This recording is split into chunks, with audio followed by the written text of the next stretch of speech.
আমি নবীজির পাগল, আমি মদি বাবা, আমি নবী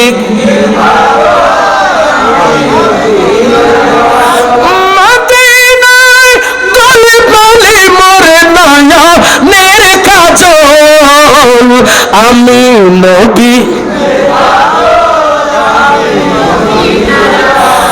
আমার জিকির নবী নবী, দু চোখে মদিনার ছবি। আমার জিকির নবী নবী, দু চোখে মদিনার ছবি, দু চোখে মদিনার ছবি। নবী প্রেমে দিতে রাজি, নবী প্রেমে দিতে রাজি, জীবনের সকল আমি নবী। আমি মদিনার পাগল, আমি নবীজির, আমি মদিনার পাগল। মা বাবা যখন ইন্তেকাল করলো, এখন ছেলের করণীয় কি? ছেলের হক কি? মা বাবার হক ছেলেদের কাঁধের উপর কি? মা মারা গেল, বাপ বাবা মারা গেল, ইন্তেকাল করল, তখন ছেলের এক নাম্বার হক হলো বাবার গোসল করানো, কাফন পরানো এবং জানাজার নামাজ পড়ানো, ওই মৃত্যু বাবাকে মাকে দাফন করা। এটা হলো ছেলের কাঁধের উপর মৃত্যু মা বাবার এক নাম্বার হক।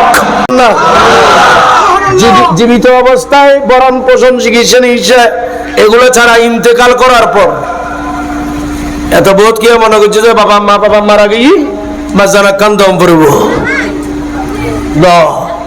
আমাদের দেশে একটা কুঅভ্যাস আছে, আপনারা কি রাগ করবেন?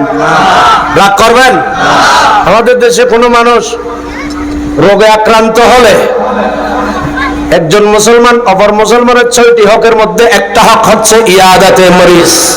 রোগে আক্রান্ত হলে ওই মুসলমান ভাইকে দেখতে যাওয়া, তার সেবা যত্ন করা সাধ্য অনুযায়ী। সুবহানাল্লাহ বলেন না?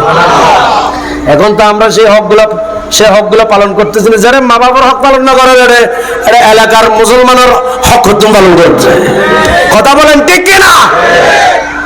আরো আছে ব্যাপার, দেখতে যাচ্ছে না সেই ব্যক্তি মেডিকেলে ক্লিনিকে, দেখতে যাচ্ছে না, দেখভাল করতে যাচ্ছে না, হক তো আদায় করছে না। অনেক আত্মীয় স্বজন আছে, আবার হঠাৎ একদিন যখন মারা গেছে, জানাজার নামাজ পড়ার পর দাফন কাফন করার পর সবাই ঘরে বসছে, আত্মীয় স্বজন সবাই মিটিং আছে, সবাই বসেন। বলে কি জন্য?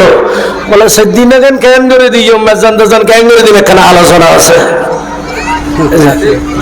কথা বলেন, আছে না? খুব ভালো কথা, এতটুকু পর্যন্ত খুব ভালো, এগুলো ভালো, আমি যা বলতেছি ভালো। বলতেছে একটা কাজ করো, এই ফাতেমার জামাই কদন দিব, তোর মাইফা জামাই এই মতবাই কদিন দিব বুঝর করো। ফাতেমার জামাতা তার শাশুড়ের ইন্তিকালের জন্য মেজবানে কত টাকা দেবে জিজ্ঞেস করম। মতবাই কত টাকা দেবেন, শালা কত টাকা দেবেন, বাগিনা কত দেবে, আত্মীয় স্বজন মিলি টাকা পয়সা তুলি, আমরা মেজবান দিই, আমরা খাওয়াই। আমি এটা খারাপ বলবো না, এটা ভালো জিনিস। একামতুম মানুষকে খাওয়ানো এটা ভালো, তবে উচিত ছিল এই মানুষ যখন জীবিত ছিল তার চিকিৎসার জন্য পয়সা নেই, তাকে ওষুধ কেনার জন্য পয়সা নেই, ইনজেকশন ক্রয় করার জন্য পয়সা নেই। মেজবানে দেওয়ার আগে সেই যখন জীবিত ছিল, সেই যখন অসুস্থ ছিল, তখন তার অসুস্থ খরচ দেওয়ার জন্য ওইখানে টাকা দেওয়া আগে উচিত ছিল, ঠিক কিনা বলে? কিন্তু সেই জায়গায় আমরা আছি কে?